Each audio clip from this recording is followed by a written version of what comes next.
Report is underway. We have Sherrod, Bobby, and Josue at the Garden. Some technical difficulties from the TD Garden kind of slowed our roll a little bit, but we're here now, and we're here to talk Celtics Sixers. And I don't know, man. Win of the year, maybe, given the circumstances. Yeah, I mean, look, Celtics fans, might be. Let's keep it 100. They've been somewhat spoiled this year. The team's been number one all year long, so I think this would easily be the most impressive win, even though it isn't as pretty as people imagined it, I guess, going into it. Yeah, but I mean, forget pretty, forget anything. I mean, obviously everybody who watched understands what happened here. It's oops, sorry. We got another glitch here. I mean, you know what happened. Smart didn't play. Rob didn't. I mean, you get Smart's not playing. You get the word that Rob and Horford are out. You're like, gee, what are we doing here? Griffin starts. He friggin' buries 3 threes in the first quarter. It was ridiculous. Yeah, told you, man. Unleash Blake. That's what's been. This has been long overdue. Unreal. And then Jalen, I broke his face. I don't know. I mean, the Jaylen Brown mystery, which we'll get into in a little bit here. Collided with Tatum too, and it felt like it was one of those like I'm so pissed right now. Not at Tatum, but he was just like, just leave me alone. He was pissed. I've never seen anyone care less about anything than Tatum seemed to care about Brown being on the ground. But that's neither here nor there. See, I was gonna allude to that at some point. I was gonna bring that up, but let's not go down that road. Let's keep it positive here. That's not what tonight is about. Right. That's not what tonight is about. You come out in the second half and you don't have 4 regular starters. Jason Tatum can't buy a bucket. Philly's literally triple teaming him. They're throwing so many bodies at him. He's got nowhere to go. Whatever open looks he had, he wasn't able to hit. He's getting into the, even when he's getting into the lane, there's people everywhere. He's off balance floaters. Just one of those games where he just couldn't find a rhythm. Made a couple great moves to get all the way to the cup, but for the most part, they bottled him up. Jason Tatum's got 10 points midway through the fourth quarter. They had an 11-point lead, with 5.5, it's like 5.5 minutes to play, 11-point lead. Philly goes on an 8-0 run, cuts it to 3, and then bang, bang, bang, Hauser, whatever have you. And that's it. A just incredible game here. You got a big Derek White game, on both ends of the court. You got a good Sam Hauser game, a second straight where he's hitting shots. He buried all of his threes tonight, 4 for 4 from 3, 14 points. Yeah, Brogdon does great off the bench and really more of a starter role in the second half. He played a ton of minutes, 35 minutes on the game for him. Grant goes 39 minutes. He makes 4 of 6 threes. This is another, I hate saying make miss league sort of thing, but they made 55% of their threes.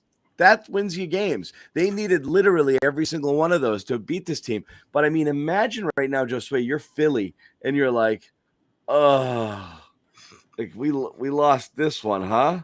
Yeah.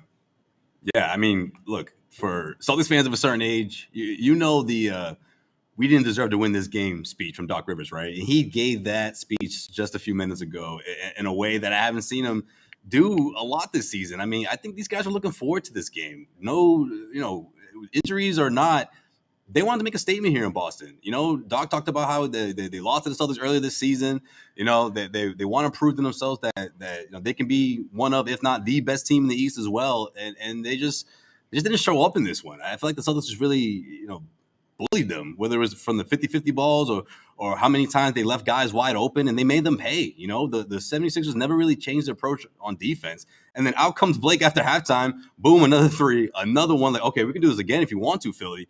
And then they did. And then Derek White got hot as well, man. What a performance from Derek, because it's another thing when he's hitting a couple of open shots, which is what he typically gets against opposing defenses, being that member of the starting lineup. So he cashes in on those. So you like to see that happen because it doesn't happen all the time. But for him to drive to the rim, for easy layups, for him to come up with huge stops. I mean, those 2 blocks from behind. I mean, look, the last one on Tobias Harris, man. I mean, like that just crushes you, especially when you're on the road. The crowd is really into it, and you're facing a 2-possession game at that point, which was man, 10 Tobias points, Harris. but they got it down to 3, and they couldn't do anything with it because the Celtics wouldn't let up. It was an impressive win. It was impressive when everyone was involved. impressive win. And on top of that, and again, Tobias Harris blows, man. Like, you got to be so bummed, Yeah, he with him does. with Philly. Yeah. He just doesn't do anything. But on top of that, just what they did to Embiid. And how they bottled him up was incredibly impressive. Yeah, Like, yeah. you're throwing Grant and Blake and Cornette, who was great at him, all game long, and trying to disrupt his rhythm and what he's doing, and they And he really didn't knocked him take off. 17 free throws like he usually does, or at least it feels that way every time he plays the Celtics. Yeah, for sure. Yeah, they kind of kept him at bay, kept him from going off, kept him from getting to the line too many times. He's still getting every favorable call and late calls, and one on Grant that made me want to throw something through my TV set. But Yeah, that was seven impactful. free. Yeah. He got a couple of gimmies and he only ended up with 7 free throw attempts. So they did a really good job playing him pretty straight up, and making it so he couldn't whatever. I mean, he still got 21 shots up when all was said and done, but for the most part, that's a pretty good job on him.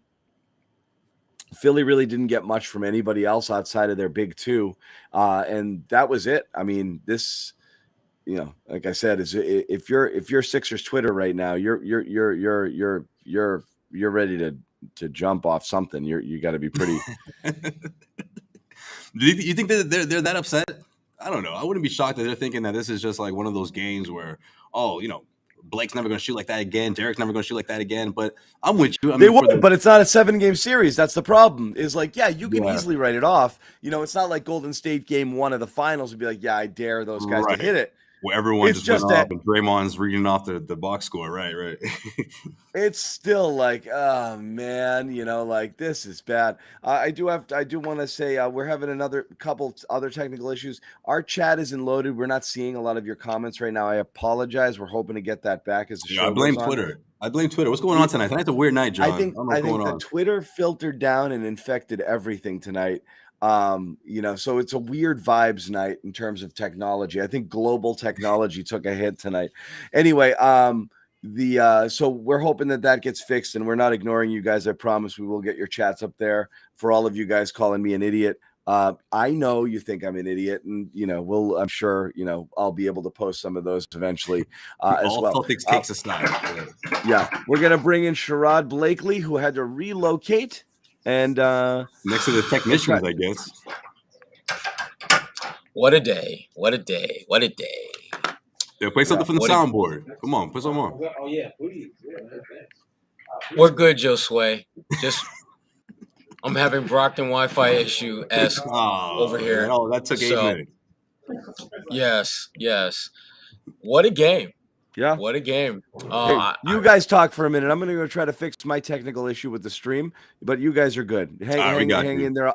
I'll be right back. You guys do your thing. What you got for me, Sherrod? It's the Sherrod and Josue show. This never happens. What's going on? This never happens. There's clearly things are not going quite as planned. No, this was a really good game. I like this game for a lot of reasons. One of my biggest reasons is that you beat a good team and you didn't have top 5, top 25 Tatum out there. I didn't think he was very good at all. I mean, he flirted with a triple-double there, but he had the big shot late in the fourth. But for the most part, this wasn't a really good Jason Tatum game. You got big games from Derek White. You got Malcolm Brogdon giving you something off the bench, and it did this not only where you didn't get a great Tatum. You were missing Jaylen Brown for 2+ quarters. No Al, no Rob. You had Blake Griffin looking like 2017 Blake Griffin with the Clippers. And that's true. You found a way to beat a team that was playing some pretty good basketball. I'd say the last month or so. So this was a good win. This was a really good win. It's a good indication of that too, especially when we're talking about effort. A team just looking like they just wanted it way more than the other. The rebounding, man, no Rob, no Al, and you still win the rebounding by a +10. And look, before you hopped on, I don't know if you heard me, but I was telling John how Doc gave the media the old "we shouldn't have won this game" speech. I remember those from his days here in Boston. I've heard a few of those. Yeah, right. You've heard a few. You sat in through a couple of those.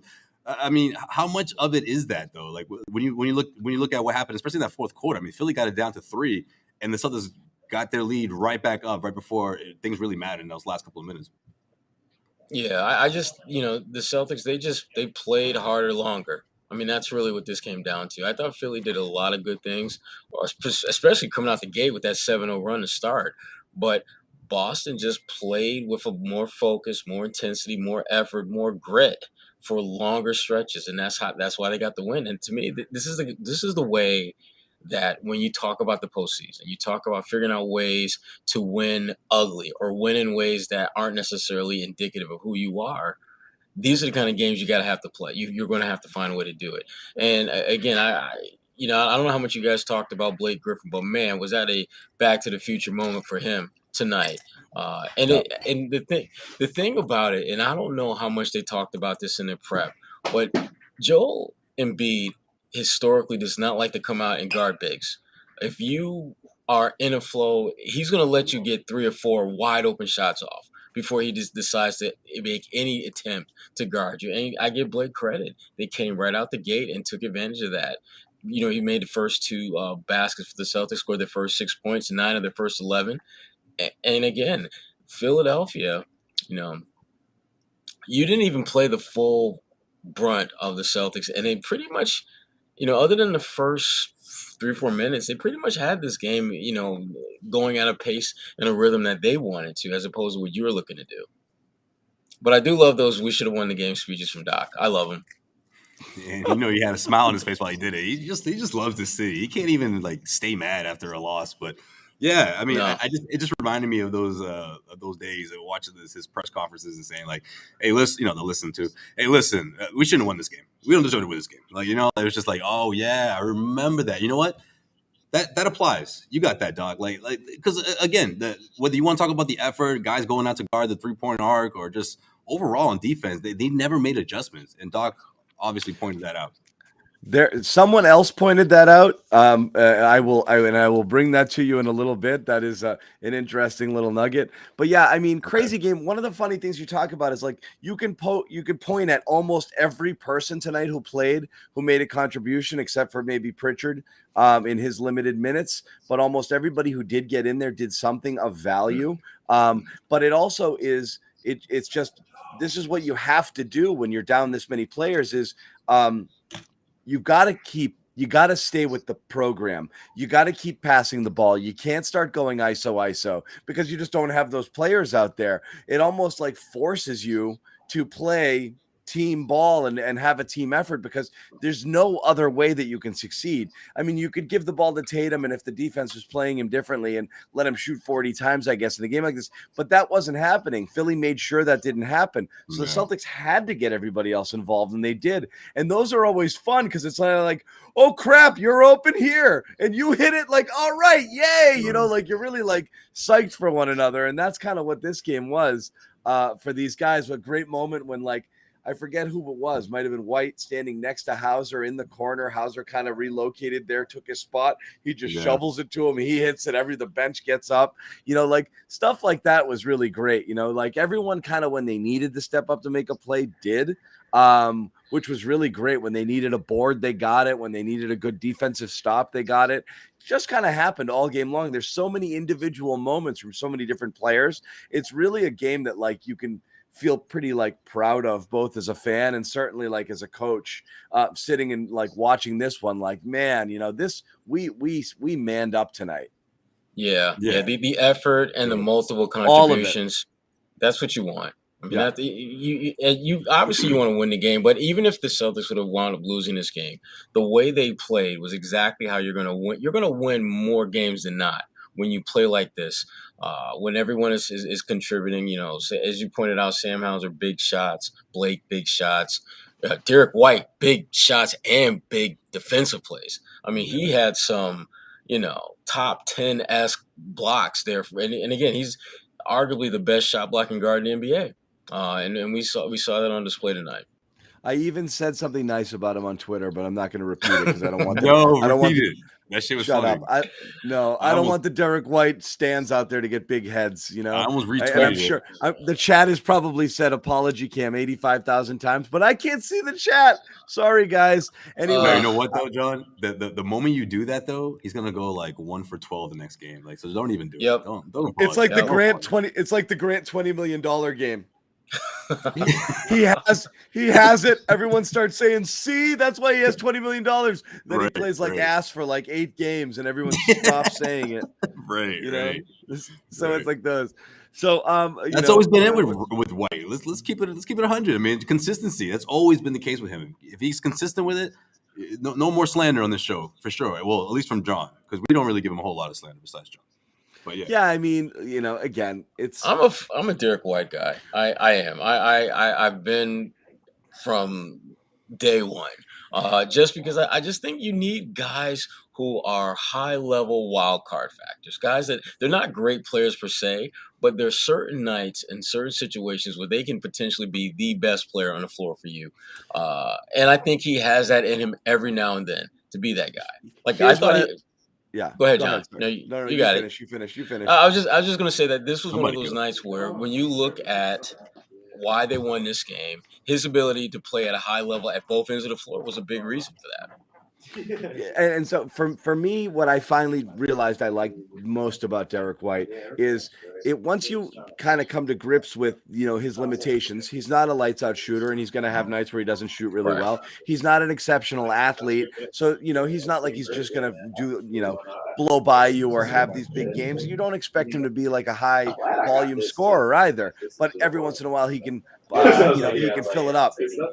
But of all the players on the team, I think he's the one guy who almost always does the right thing in almost every situation. You never have a game where you're like, what's Derek doing? Usually his bad games are just he's not hitting shots games. Or just simply, he gets beat a couple times on defense or whatever it is. That happens. But that's more like physical. In terms of his approach, he always does the right thing, makes the smart play, takes the shot when it's there, and sometimes it goes in, sometimes it doesn't. Always the effort on defense, always smart when he gambles or when he kind of hedges or when he waits. And, just the way that he plays defense and the way that he plays both individually and team defense, almost everything he does, I think is the right thing. So like you have to applaud that to an extent. And that's kind of what I like, because you see other people kind of fall out of their patterns and their rhythms. You see Tatum force sometimes. You see Jalen get his tunnel vision. Marcus, kind of has his moments. Brogdon sometimes too. All of them. They kind of lapse in and out. White almost never does. He's almost always kind of doing the right thing. And so then you have the games where the ball's going in the net for him too, and it's like, all right, there you go. Because I feel like a lot of it is instinctual. Right? Like he just knows he's got great basketball instincts. Right. It's just that when the shot's not falling, or if he can't find an offensive rhythm, that's when you have nights where John's like, who is this guy? You know what I mean? It's like, which guy? Sometimes he's invisible. Right. Yeah. Well, that's what happens though, right? When he can't get those shots to fall, and he'll just sort of let the other guys get going. But he can get in his head a tad sometimes with their Yeah, for sure. But I don't think it's one of those like you mentioned Marcus. I feel like with Marcus, it kind of happens in that order. Like you said, it's like, okay, well, the Jays don't got it. I got to step up here and take a lot more shots. I don't think Derek never falls into that trap. Even if he has it going, like he can make 6 in a row. He's not gonna, try to take matters to his own hands. He's just always gonna try to blend in with the flow of the offense. Totally. Yeah, because remember there was a point when shortly after he arrived, and really even into this season, they had to go out of their way to encourage him to take shots. Right. He wasn't passing the ball. He was just passing up great looks. And to put in the kind of time that he did to improve his shot, to not take it, you're doing more of a disservice to the team by doing that. And I think it finally dawned on him that, if guys are going to leave me open, I got to wet that rim. I got to make that shot. I got to absolutely make teams pay for letting me just be out here on this island all unto myself. I don't know. Have you guys talked much about Bobby's BFF, Mr. Luke Cornett? No, not yet. We say that for him. I mentioned we can save that for later.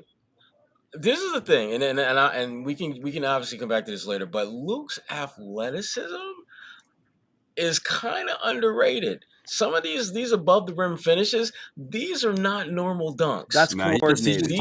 He's just tall, Sherrod. That's what that is. Well, No, it's not that he's just tall. He's No, tall and no. coordinated. He actually because typically when guys just have that tremendous growth spurt, there's this awkward phase. Luke looks really comfortable playing above the rim, which I It's pretended deceiving not to see comfortable. that like the Yeah. last month. It's deceiving. But anyway, Opposing teams I aren't don't ready I don't for want to that. say much. I don't want to say much about Luke because I don't want to steal Bobby's thunder. So we're gonna. I just want to throw But that he out played a there good and keep game. it moving. This could have been Yeah. a He nightmare did. matchup. One of the things I think about Cornette is, despite his height, I don't think he challenges bigs very much. I think he's pretty good at blocking kind of shorter guys. He did tonight. But tonight he did. Tonight he was in there. And tonight he mixed it up. So I thought he showed something in that regard. He's and as you said, that stuff is athletic. That takes coordination, timing. That's not some of the stuff that he's done on those catches is hard to do, and you don't see. It's not natural for some people. So it is for him. You're right. He's comfortable being tall. And again that's something that you can't really say that about a lot of guys in this league. Yeah. I mean, he's catching lobs back to the basket, throwing it down. That's not normal. So the problem is going to happen when Bobby jumps on here is naturally the natural conversation before this game began when Horford and Williams went out was what? What are they going to do in the middle? Yeah, but Embiid might have 40 at halftime. But even Who's long guarding term, Embiid? Right. even long term, immediately everyone's like, they got to trade for bigs. Like you can't have this. You can't have these guys both going out. Horford's old. Rob's hurt all the time. I felt like there was a sense of panic that went in when people saw the injury report prior to this game of like the reality that like, yes, one guy's an old man and the other guy's hurt 50% of his life. Like that's not tenable. And I think a lot of people are immediately Pirtle. We got to go get some. And there's a bunch of reports around that today, and the trade deadline is tomorrow. So we're going to talk about that for sure. I also want to talk about one of the strangest Joe Mazzulla answers we've had in a little bit. I'm going to play that for you just when we get back. But first, tell you about one of our sponsors here at the Garden Report. Josue friggin' taking to Instagram to show you his HelloFresh recipes. Yeah. This guy is cooking. I've been chefing it up, man. So you guys think I'm joking? Check out my IG, guys. Everyone watching right now. Yeah, chefing it up. Chef Josue RD. Okay. Why don't you tell Josue? Why don't you tell us what you made? So this is what I love about HelloFresh too. You can mix it up. You don't have to stick to just the protein diet or vegetarian diet or whichever you want. I'm more of a pescatarian protein type of guy. So I got the salmon, I got the burgers, and I got a shrimp scampi, lemon shrimp scampi. It was incredible. Listen, I mean, the ingredients, they're sending you stuff that you wouldn't buy in the grocery store. Trust me. And it's good. It's delicious, easy to make. All of those took me less than an hour, especially a couple of them took close to 35 minutes. And it was great. It's my ideal balance right there, I guess. But that's just me. Again, there's a little bit of everything for everyone in there. But those are my favorite. Those three. And I can't wait for the next batch, for the next box. Yes, there it is. Oh, that was the chicken, actually. Okay. I forgot about the chicken too. Oh man. The dude, crusted chicken. I made Bobby does shot charts. That's pretty good. Bobby does shot charts. I do homemade, Josue's cooking on the share screen. Okay. Homemade dressing. Look at that salad, delicious. They go right next to your crusted chicken. Bobby, look at this and salivate some. I love it. That's what I need right now. Yeah, the shrimp scampi and the salmon, man. Oh, the salmon was incredible. Believe it or not, salmon. Real quick, let me tell people about the offer and then we'll move on. You see it on the screen, hellofresh.com/garden65. If you use the code garden65, you get 65% off plus free shipping, which is a really good deal. We're talking 65% off your entire purchase. So you buy a meal kit, they send it to you. If you don't know what it's all about right now, it's basically farm fresh ingredients, restaurant quality meals with a menu card. You can customize it, switch your proteins in and out, your veg, whatever you want. As Josue said, just pick the type of food you want to eat, and they'll send you really cool stuff. If you're tired of literally making the same piece of grilled salmon every day, every week. They'll help you kind of style it up and do something that's good in a well-rounded meal. You want to eat healthy to start the new year. It gives you that option too. So again, check it out. HelloFresh.com /Garden65. Use that code Garden65. For 65% off plus free shipping for America's #1 meal kit. It's America's #1 meal kit for a reason. So please check it out. Support our sponsors. We do appreciate it when you do. And if you do order, let us know about it. Fill out a form. I believe it's here in the show description. If not, someone will drop it in there for you into the chat, and you will get a free phenomenal t-shirt out of the deal. So, Bobby, to catch you up, we talked about the great team win. We did talk a little bit about Luke, but not too much. We talked about how Luke's Allen Rob's offense, absence.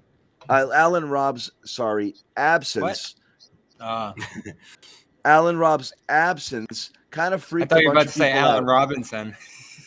Kind of freaked a bunch of people out who were really, really concerned and thought, you know what, we got to go get ourselves a big now. And then Luke steps up and has himself a big game. I also wanted to talk about, I don't know what kind of intel you got. Who was listening to Joe today? I did not catch Joe, but I heard what he said. Okay. About Jaylen? Yeah, I guess he left. So let's play that. So Jaylen Brown, this was a strange one. We don't know what happened here.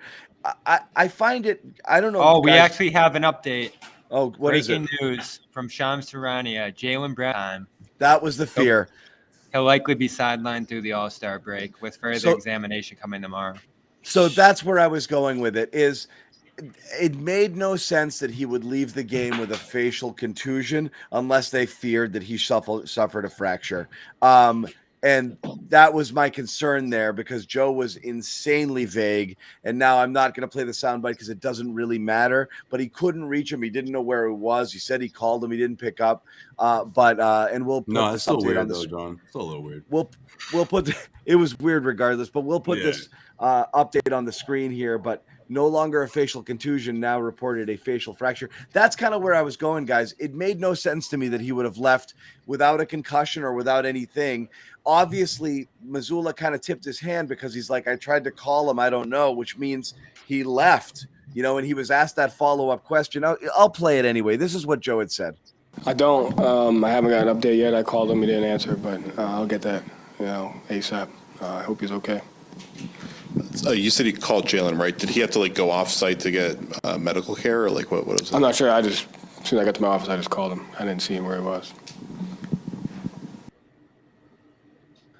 So not good. That was it. Obviously, he was off site. Obviously, whatever. There was tests being done, and now, as it turns out, it is a facial fracture. Reported by Shams, as you mentioned. Nasty collision. Didn't look good right away. Yeah. And Tatum seemed really concerned. What's up with that, Bobby? What do you think about that? We spoke about it briefly, John and I, but Jesus, I'm not trying to say they don't like each other, but it's just I know, but holy my God, bend down at least. Yeah, he just looked at him and just he's like, he complained about a call. I don't know. It's weird. There's something missing up there. Weird stuff. I'm still waiting to see a handshake. If I hit anybody in the face, I haven't seen it all year long between those two. It's almost instinctual. You bend right over. And oh my God! what I do? Dude, I was in the even if it's an store, play from the opposing team.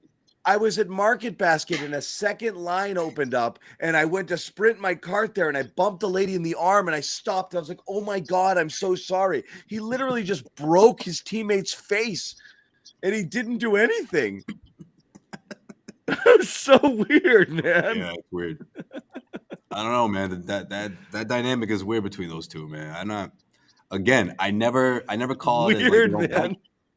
They dislike each other. I wouldn't go that far, but it's weird. They have a weird dynamic.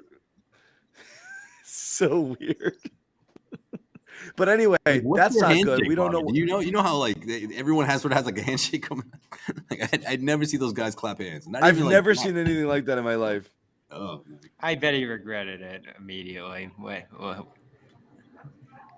It was weird, but I don't know. Maybe he didn't notice. He hit his arm. It was That was bad. his arm, right? Yeah.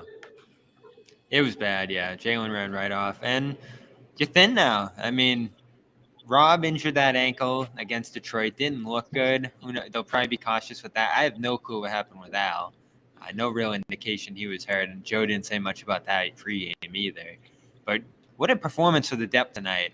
Super important for them going into the All-Star break when you're weighing into the trade deadline, when you're weighing all the different things you can do with this team. Not to say a big night from that group makes you say, all right, we're good, stand pat. But Hauser showed he can still do some stuff offensively. Just huge to get 2 big games from him. Cornette, again, everyone panics central when Cornette has to play extra minutes tonight. But he was phenomenal. I thought he was great. What a play, alley-oop with Derek White. Just real instinctual with 0.5 on the clock. A super important basket late in this game. I actually talked to him about it. He said it just kind of came together on the fly there after the timeout. Great defense, I thought, even when drawn onto the perimeter. I know John didn't like the double Cornette contest. Not a great moment, but overall, that was his worst moment of the season. Yeah. You know what, John? You're right, because if you have enough time to do that twice, as you pointed out, you got enough time to go and get out to the shooter. If you can jump twice, get out there. But let's just all say it together. He should be part of the Celtics going forward. Even if you go get another big, Luke Cornette is useful for this team. He can play in the playoffs in a limited role. So if they get Jakob Poeltl and Horford and Rob are healthy, you're telling me we've got to find Luke Cornette minutes. Keep him around. There's no damn John. When they got Moses Brown, you were like, you gotta keep him. The contract, it's incredible. You have Luke on the same contract. Who's 10 times better. I'm taking the L on Mo Brown, but I'm taking Sherrod with me. Yes, I'm with you. The dude had damn near 20 rebounds in damn near the first half. Yeah, it's Moses. That doesn't happen. Yeah, he went off. Yeah, Moses. But clearly, that was the best game he would ever play in his life. Clearly. But we gotta. But Sherrod, you provided the proper context there why John was going nuts about it. Yeah. Yeah. No, but Bobby, we actually gave Luke a good deal of credit. You gave him his flowers. Yes, I talked about how his athleticism is on a level that is probably better than we thought it would be. Be able to coordinate himself above the rim, catch alley-oops and stuff like that with his back to the basket. That's impressive. Yeah, that's impressive. It catches defenses off guard, I think, for sure. They're not hip. You know, they don't know that. You know, I'm sure they know about the Cornette contest, but when he's doing stuff like that on offense, I think it throws them off, especially when guys like Jalen and Tatum are lobbing it to him, right? You know, I think Philly just wasn't ready for that. I do have to say, Joel walking away going, yeah, what was up with that? That was so funny. He thought he could get into his head. He got asked about it. It was. He got asked about it. Joel did after the game, and he was like, "Well, we lost." He didn't comment on it.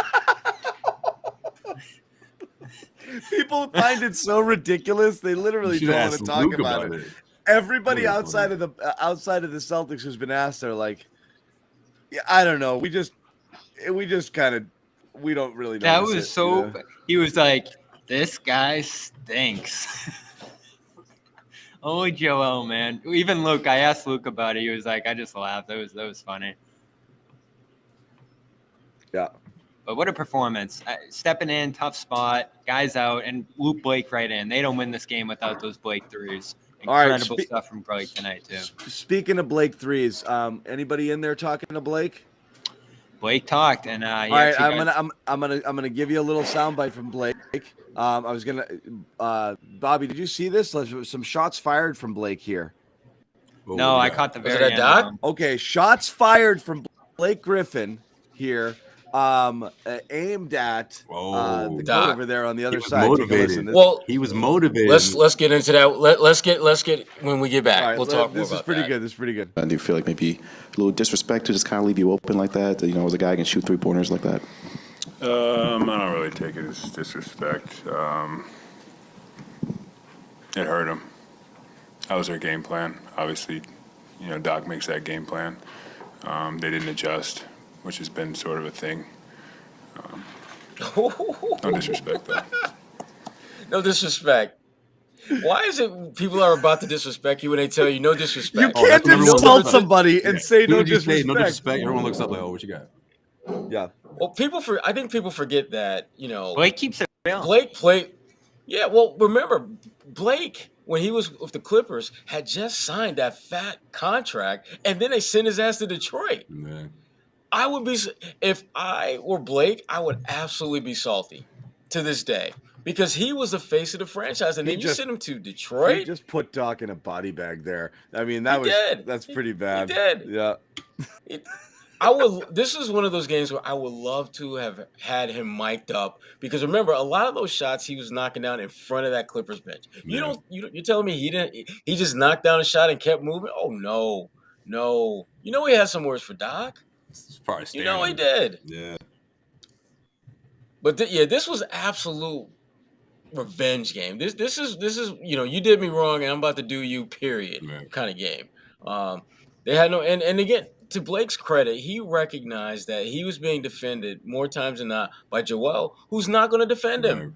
Right. You step behind that 3-point line. I mean, Joel Embiid treats that as if there's like a laser beam or something that's going to fry his ass if he steps outside the 3-point line to defend someone. Yeah, that's your safe zone against Joel. That's literally the place where he will not give you any trouble. Right. But let's be fair. Let's be real. The game plan too. You want Blake Griffin shooting as many threes as possible. Like, that's a good game plan. It's not a bad game plan. No, in fact, I would say after the third make, I would let him shoot 10 more because the law of averages is he's going to miss the next 10.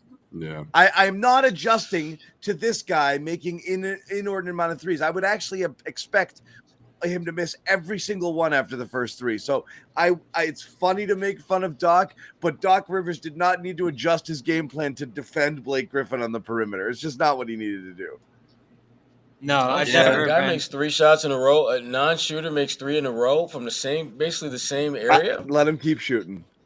I'm at least going to have my guy. You might want to get in his zip code on his next shot. No, I want him to shoot more. That would be my plan. But I'm not a coach either. That would be my plan. Done a Cornet contest or something to start the third quarter. I mean, you do it again. They need a Cornet contest. Oh gosh. Or the lazy defense. Something like. Rob. Coming into the second half, the Rob. He drains 2, sparks the offense again, all over again. Hey, we got to give credit to Blake, man. It was a heck of a game. Yeah, I don't know what you do. You're scheming against Jason. Jalen's out there, and Blake. You want him to shoot that. I'm sorry. Yeah, I mean, what was he shooting from 3 coming into tonight? 32%, but I mean that's his career. 31%. His career's about a 32% 3-point shooter. That you want 32% 3-point shooters taking threes. I mean that's better than anyone else on the floor taking shots. From anywhere really. So, it is what it is. But Blake gets his revenge. He makes all of his shots. He looks pretty good, and that's it. You eat it. The shots fell tonight. Someone wrote, put him in a body bag. Where's that from? What movie is that from? Karate Kid. Yes, I love that line. Put him in a body bag. Yeah. Yeah, put him in a body bag. That line always stood out to me. Always. I love that kid's face too. It always stands out to me. I'll tell you this: I saw Karate Kid in the theater back in the day. Oh yeah, and that's the one movie. When spoiler alert, if you don't know how it ended, too bad. When Johnny friggin' when he pulls off the crane kick, the entire friggin' place got up like it was a sporting event and started clapping. It was unfreaking believable. It was unreal. It was like a sporting event. It was so awesome. Everybody's on their feet. Wow. It was incredible. You don't get that, That was pretty fun. Anyway, great movie, great lines. Sweep the leg. Man. You're right, though. Put him in the body bag sticks out more than sweep the leg for me, Josue. I remember that guy's face, too. The way he says it, right, with that smile, like, yeah. Put him in a body bag. Yeah. This was an incredible win. I mean, this stacks right up there with the most impressive that I've covered from them. You were down 4 starters against one of the hottest teams in the league, a great defense, a team that's really hard to stop schematically. And I thought they just had the Sixers looking frazzled at points offensively. I mean, Harden got Cornet on the perimeter at one point, and for some reason just threw it away to Harrell. They tossed it out to Maxey, who just like tossed up this crazy jumper against Pritchard. Numerous moments throughout this one. They went small late against Embiid. Tatum, I think, guarding him at the point of attack. They get a switch on Pritchard, I think it was. They swarm him. They get him off the ball. He tries to get it back, and they just end up throwing it away. This was an incredible game, not to mention that set play out of timeout that got Cornet the basket with 0.5 on the shot clock. Just so much great stuff from this one. You got to give Joe some credit. Whatever impact he had preparation-wise going into this one, they did a phenomenal job. And they hold Philly to 99 without like your best defensive players, Al, Rob, Smart. This was just a mesmerizing win. Obviously, you get hot from 3 in this one, and that's a big part of it. But the defense was incredible. I thought after some early turnovers, they took care of the ball well, and Tatum was great passing. This was just great stuff. And now you've won 4 out of 5 after a little bit of a lull there. So you got to feel great about this one. And, of course, you moved to 2-0 against a team that was closing in on you a little bit. Yep. Yep. Anything left over on this win? Because agree, Bobby, that's how we open the show. Honestly, I think it's possibly the best win of the year, given the circumstances, given the opponent. And then obviously when Jalen goes out as well, you're down 4 of your 5 regular starters, and Tatum is not having a good offensive game because Philly throwing a lot of bodies at him and taking him out of his rhythm. And you have to have everybody else step up and make contributions. And they did. Literally start to finish, and it really felt like if Tatum doesn't start to get it going in the 4th, Philly's going to come back and win this game, and it didn't happen. So amazing all around win. I think possibly the win of the year. Go ahead. From Jeff Stotts in Street Clothes, who's obviously one of those injury reporters, medical guys. Said Jaylen Brown recovery from facial fractures often varies due to various factors, including the involved bones, displacement, size of the break, soft tissue, and possible eye damage. Surgery may be needed if damage is significant or bone is displaced. Man. When you're looking at in-season facial fractures, the average time lost for non-surgical cases is 4 games or 11 days, and that doubles if surgery is needed. Yeah, you're looking at Jalen's on the way. You're looking at plastic. Here's the thing. You got the All-Star break coming up. He's probably out through it. But once you get through that, either option, you're looking at a surgical mask return for Brown, which is pretty good. But the problem with that is it really messes with you. You see a lot of players really struggle with that. Throws off their, just their whole He's vibe. a very he's very involved technically, right? He's a guy that could be. That's not going to be easy to come off. So you'll get him back. What the hope is he can scrap that thing, hopefully, heading, as you're approaching the playoffs and get back to himself. But you're going to hit some lumps here with Brown, both missing time and then having to deal with kind of coping with that. So you hope for the lesser option, obviously, and you hope for anything that doesn't involve his eyes. But that's a tough break for him. Tough break. Yeah, especially people are not going to care about him missing the All-Star game, but I just think where he was mentally and everything, it's just terrible timing. Sure, the break buys you some time there for him to come back, but like you said, it's going to take some time. It's going to be little by little for him to be. Question is, is it easier to trade him for KD now, or is it harder? The latter, and too soon. I guess it's a good segue. Hey, Josue, yes. we are too soon. Josue, we were talking to the wound is still hurt. Josue, the wound is open still. I don't think he's left the arena yet. Damn. Go ahead, Bobby. Josue and I were talking to a prominent member of the Celtics organization who was very much in favor of this. You want to spill the beans, Josue? That Bobby. You have no choice. You have no choice now. Someone spilled the damn One Cedric Maxwell said, "Go get Kevin Durant." You know who else said? You remember the beginning of the year, Scal was saying it, and then I think NBC was like, "You can't say that," he was like, "Absolutely, you get him. You get Jalen." He's like, "I got my new contract. I can say this." No disrespect, But are you kidding me? You know, like, are you get him out of there? So we know the trade deadline is tomorrow, naturally, and we're going to talk about that and some cool, rumors, different things to wrap up the show. Last 15 minutes or so, we do want to quickly tell you about another one of our sponsors here. And again, stick around. We're going to have a little bit of trade chatter and update some of the stuff. Actually, it's even a couple different things have happened during the course of the night that might affect things. A couple of names that the Celtics were interested in, Vanderbilt being one of them, already being shipped. So again, teams are making moves. Also, what do injuries do for the Celtics in terms of their needs now, especially if Jaylen Brown's out for a little bit? Does that change things for you?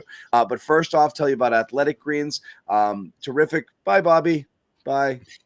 Terrific supplement that we use on the Garden Report. Here, a sponsor has been with us since last year and hopefully throughout this year. Thanks a lot to your support. But check it out. Great supplement to aid you with your energy, recovery, mental clarity, focus, gut health, immune system, all sorts of things where you're probably chasing it with a bunch of different supplements. Check this one out. Do your own research. Google it. Look into it. See if it's for you. We all like it. We dig it. We've been taking it. I feel like it's improved me. I think other people will kind of say the same thing here. So check it out. Go to athleticgreens.com/garden for a free 1-year supply of vitamin D, 5 free travel packs with your first purchase. Definitely worth giving it a shot. If you do that also and you support our sponsor and let us know about it, we will give you a free t-shirt here, a Garden Report Phenomenal t-shirt. We do want to talk about the trade deadline, which is tomorrow at 3:00. We are going to have a trade deadline special. It's going to start at 2 tomorrow, and we expect you to join us. Bobby Manning and I will be just kind of seeing what's happening, lay of the land, take us all the way to 3:00. And if anything happens, obviously, we'll talk about it on the fly. Anybody else here who wants to join in can, but they have busy lives, and I don't know if they necessarily will be able to, but that's okay. Guys, given the injuries surrounding the team right now, just how fragile the big guys are, and now with the Jaylen stuff, where's your mind at?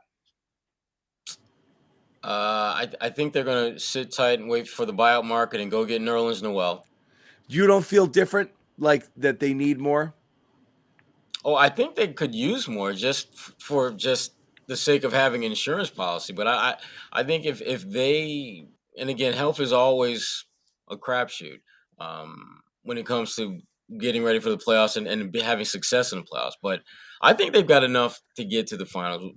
Adding another piece would put them over the top, I think. It has to be the right piece, though. I look at a guy like Nerlens Noel. If you can get him on a buyout market, it would be perfect, because that would mean you didn't have to do anything to your current group and added someone who can give you something on that second unit that you could definitely use for 15 or so minutes a game. Yeah, I wouldn't be shocked if something like that happens. I mean, I just think the Celtics aren't out to make a big splash. I don't think that's their approach going into the deadline. I mean, they're going to find out what guys are worth, right? Whether it's Pritchard or maybe Grant, just to see what's out there. But I don't see them striking a significant deal. And if they do trade for someone, I mean, yeah, we talked about the secondary shot blocker, a rim protector. I don't know. Mo Bama's been thrown out there, especially today. I wouldn't hate that. I think that's something that could really help the Celtics. Just someone that just could really anchor, or not anchor, but just help buckle down defensively when the defense really starts to let up. And I think someone like Bamba would address that. I've always been the guy who's Mo Bamba stinks, guys. I mean, we're not talking about him as a backup guy right off the bench, though. Like, for that guy who could be a rim protector and give you some minutes. I'll let Bobby. You like him over Cornette, honestly? What's he doing for you? He's a body, but is he doing it for you over Cornette? I think so. Who's this? Bamba. Yeah, I don't want him. I mean, I think he could challenge Cornette. I don't know if he would be guaranteed he would take a spot, but like, this is what we're talking about. He would not challenge Cornette. I think you need to. At the end of last year, I felt that you needed guys who would slide in ahead of your bottom of the rotation players. So, like, possibly a guy who could take. I didn't say take all of Grant's minutes, but kind of maybe jump in there. Just guys who would kind of knock the guys they were using in the 7, 8, 9 spots down a little, which means whatever big you get has to at least slide in comfortably ahead of Cornet in terms of playing time.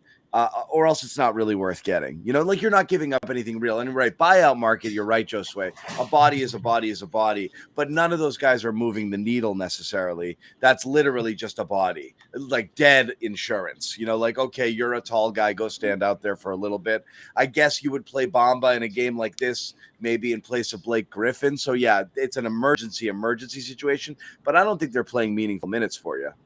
Yeah, but I mean, you make it sound like he's some bum for the Magic, man. Like Mo Bamba can not only come up with defensive stops, but he can also shoot threes at a better rate than Cornet, I think, right? He's around 40%. Not only that, but he's also a guy who's sort of been looking for an opportunity to win. Look, I'm not saying this guy's going to be your starting center, but on a night like maybe not tonight, but other nights, especially tonight, I should say, 2 centers missing, or even if you have 1 center missing, I think you get some value there. Someone like Bamba. But that's just one example.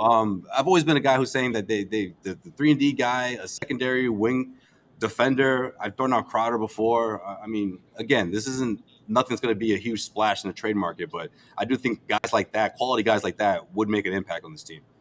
Would anybody? This is a name we've never mentioned. We hear Bamba, Pirtle, obviously. You've heard Naz Reid a ton. Vanderbilt's a guy being talked about a good bit. Just names that you're hearing. If James Wiseman shook free, is that someone you would think about? Because you've talked about Golden State being interested in a guy like Pritchard. And again, I'm not saying it's even up, but is that somebody who you could see might? You can. Maybe. Yeah, I don't know about him. You haven't seen enough from him. You have not, but I like guys with high pedigrees, and I like the change of scenery sort of play. It's like a Belichick move, you get a first-round pick that busted somewhere else and see if you can do something with him.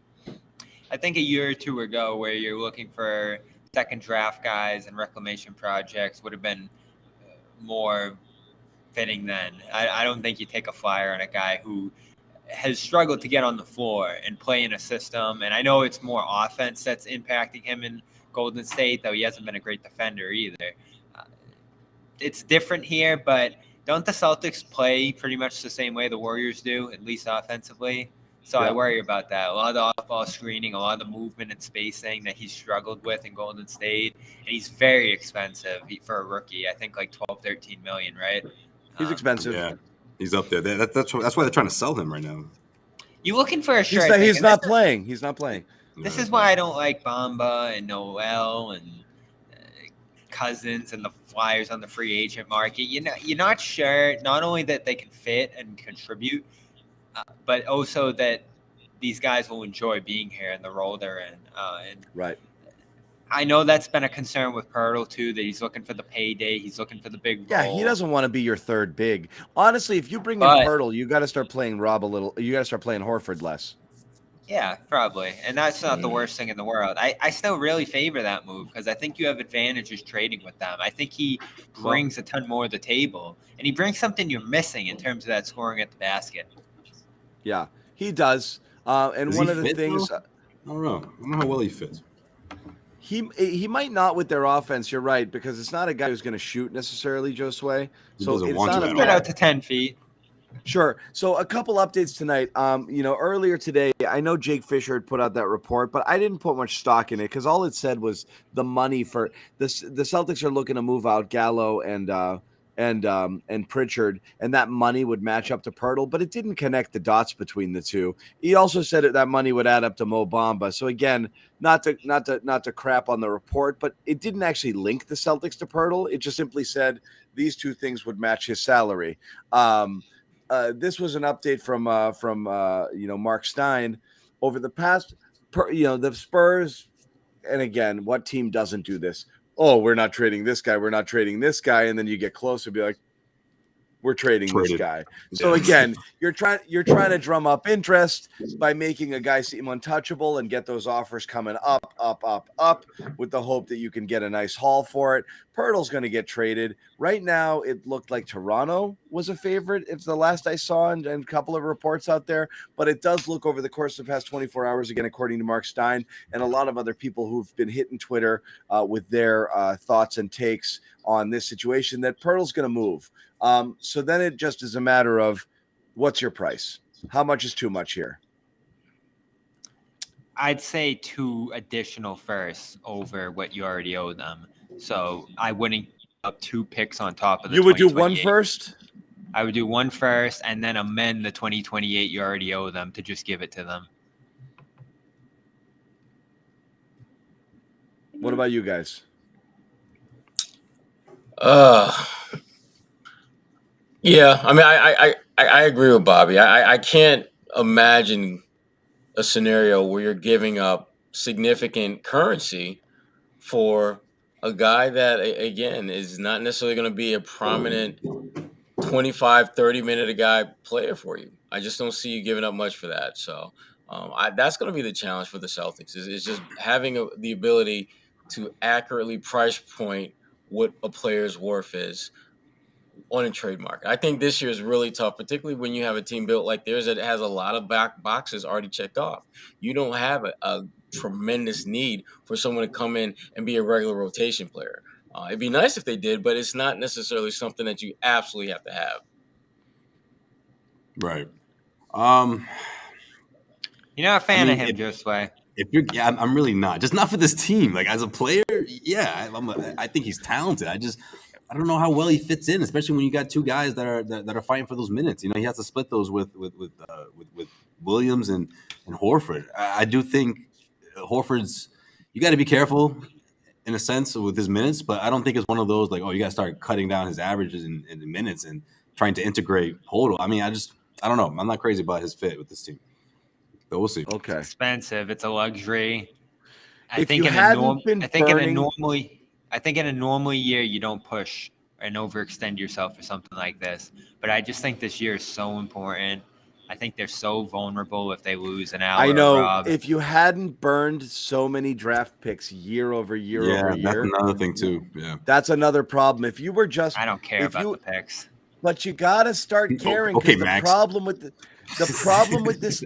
The only problem with this team now, and I think one of the things that people are not wrapping their heads around is this idea that a window is going to last 10 years. Windows only last a long time when you've got talent coming through the pipeline.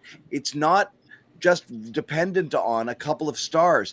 People get expensive. Some expensive people have to get moved out, and you got to have other options coming through that pipeline. You can't just pay $20 million for every player who's going to play meaningful minutes for you, and that's where the Celtics are right now. So those draft picks are freaking really valuable to have and to hit on, and you can't give them all away. So they've given a lot away. They have. It's a reality. To get off of contracts, to upgrade, to get Brogdon, to get White. They've done it already. Like they've kind of every time. If someone looks at the Celtics as a trade deadlines, why didn't they make a trade? They've made all the trades. They've done it already. They did it.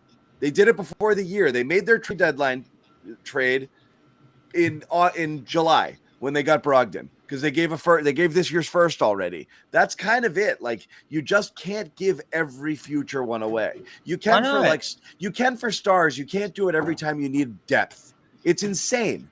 It's just bad business. I could really use some big man insurance. Just take whatever firsts I have left. You can't have no firsts going into the future. Like it's just not. You have to start replenishing your stores somewhere. I know, but John, think about it like this. Let's say they don't do it, and we get to June, and Rob goes down, and it's Cornette and Blake, who I'm fans of, but in a playoff situation where the minutes are tighter and you're going against starters, you get there, and the big difference is just not having that big man depth. And we're going to sit there in June and be like, oh, great season, but they lost the finals again. Like, that's what we're talking about Anyway, here. this is why I like a Wiseman type player. It's almost a redraft. You're going to get somebody else's recent first-round draft pick that didn't hit. I'm not saying it'll work out, but that's why I find that sort of stuff intriguing. Because, hey, if that does work out, now you've got something where you hadn't had your own homegrown talent that you haven't been able to develop, that you might be able to turn this into something. That's the type of stuff I would rather see, because, again, you've got to have eyes beyond this year. It can't always be sellout, and you can't just be trading first-round picks for luxury items when you've dealt so many already. You have to factor in the fact that you're really kind of screwed next few years without any picks at all. Well, if you keep trading them. Wiseman's 9.6 this year, which is about Pirtle's salary. 12.1 next year, already Gallo, exercised. Pritchard in a second. Done. Give me Wiseman. I'll roll the dice there. You think Golden State takes that? I guess they take Gallo. That's probably a good piece for them. Yeah, Just saying. that's not a bad trade for Just them. saying. Could make some sense.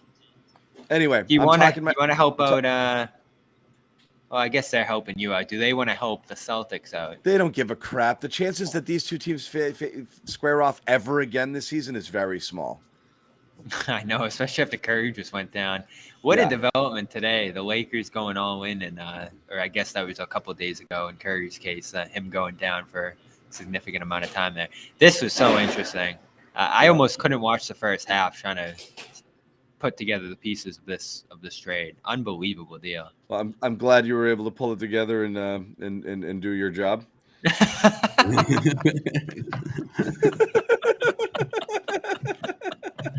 I was so distracted.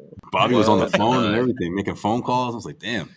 I was watching, you know what I was watching all day today? I was watching YouTube videos of people playing the Last of Us video game and seeing how it matches up with the show.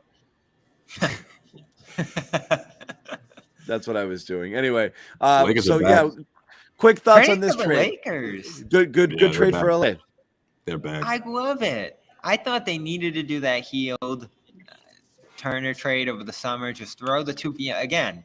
I don't care about picks. So if I'm the Lakers, I'm just like, all right, take these 2 picks. Let's get this done with, and let's get some rotation guys. But they waited and waited and waited through a awful start to the season. Bunch of Westbrook drama. Darvin Ham was here talking about how tough it was to move Russ to the bench. And then another apparent blow up last game on LeBron's record-breaking night.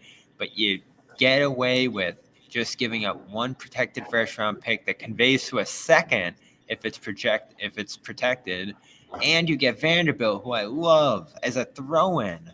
Not to mention Beasley, who can shoot 8 threes a game at a high percentage. D'Angelo Russell.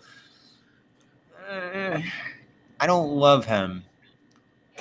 I don't think he's much better than Westbrook. Doesn't seem like a body guy. But he's better than Westbrook. So you needed to save this season if you're the Lakers. Danny comes away with a premium pick again. I'm blown away by the job he's doing in Utah. Just incredible. I don't get it as much from Minnesota, but can you rule out a Lakers-Celtics finals now? 180 Bobby. Can you rule it out? I love. I don't know, man. That was my first thought. That's wild. I love that. You know what I love? I love how enthusiastic you get. You just jump on stuff, you know, like are the Lakers going to the finals? I don't know, man. I mean, I don't know. This could be re-energizing for them.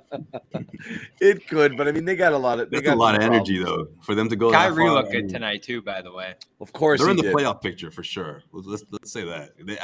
That wasn't a certainty before this trade, right, guys? I mean, yeah, no, they weren't. They're in the playoffs. They're in the playoffs. Yeah. But yeah, look, you get a couple pieces. You address the defensive end. You got guys that can knock down shots. I mean, say what you want about Russell. He will knock down shots for you. I mean, that's probably getting killed in the comments, right? No, you're fine. People love you. So they got some balance there. They got some balance. Bobby, you can do no wrong. Yeah. So, yeah, I like it. Yeah. So, anyway, it is tomorrow. I talked to Grant, by the way, tonight. Got a pretty boilerplate answer from him on the deadline. Blake talked about the deadline as well, being that he's a friend of Pritchard. Said he thinks he speaks for the entire team when he says he wants Peyton to be here. he acknowledges his desire to go, try to show more and do more. And he thinks that, he's capable of a lot more. And he's not sure everyone around the league that totally knows that. But he said they've expressed as a team that they want Pritchard here. Grant, like I said, more boilerplate, out of his control. He wants to be here. He thinks they have a great group that really meshes together. And, he's just not thinking about it. Yeah. Obviously, they'll support each other, I'm sure.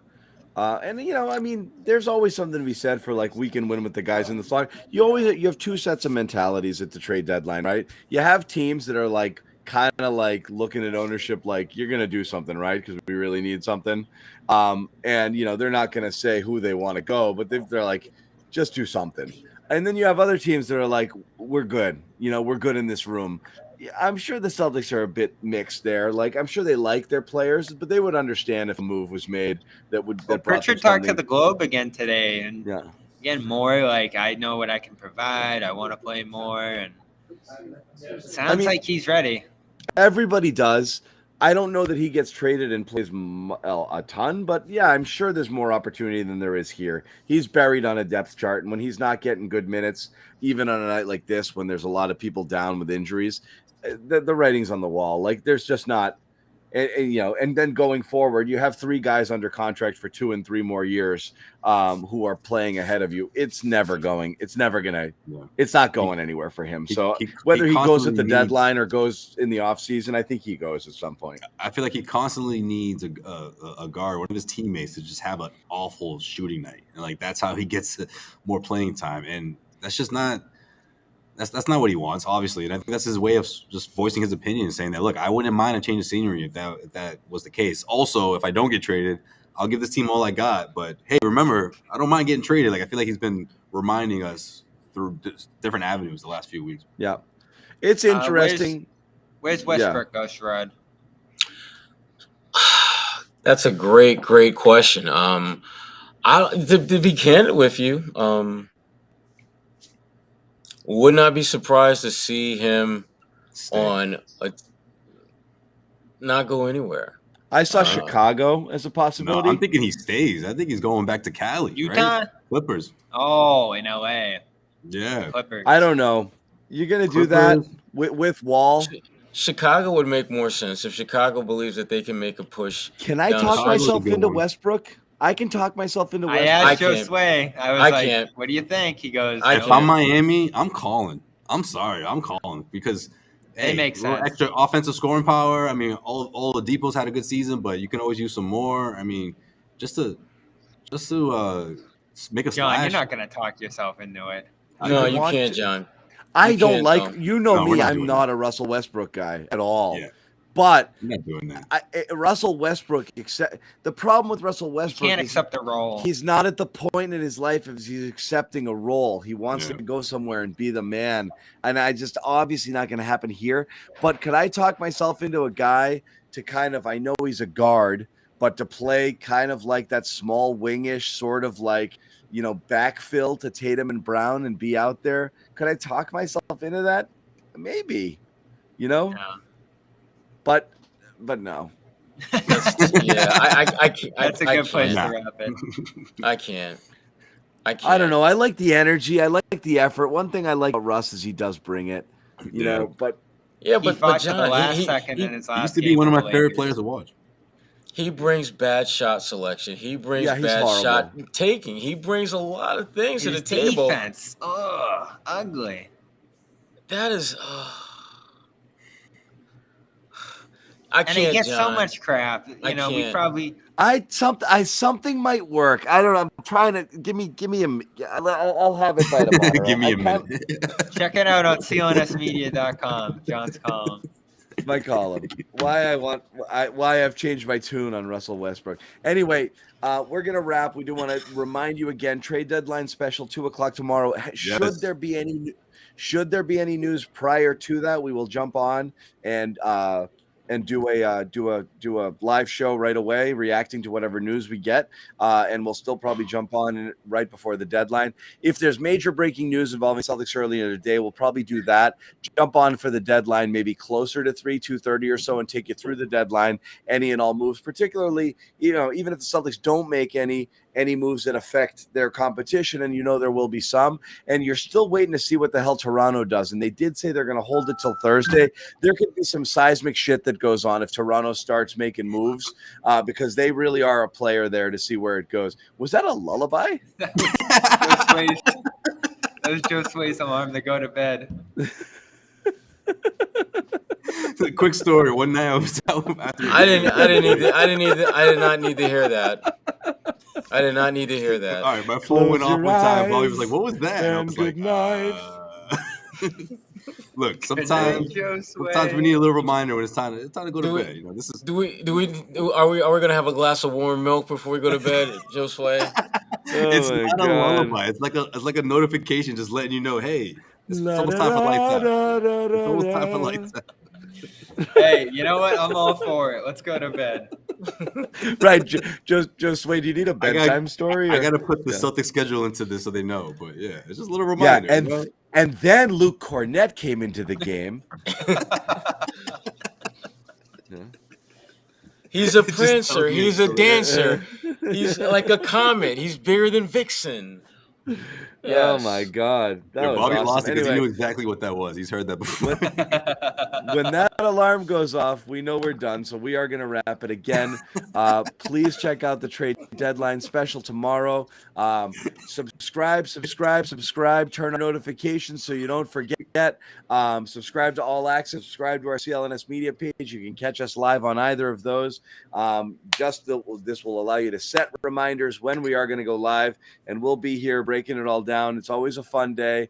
Everyone's disappointed when something doesn't happen, but in this case, you can always take solace in the fact that the Celtics are the best team in the NBA record-wise, and still make a move or don't make a move. Most likely, they're going to emerge from this deadline as favorites to get back to the finals, and that's going to be the case most of the year. So definitely watch out for the Jaylen Brown news. We'll see what happens there. If that develops, we get more stuff. We'll talk about that tomorrow.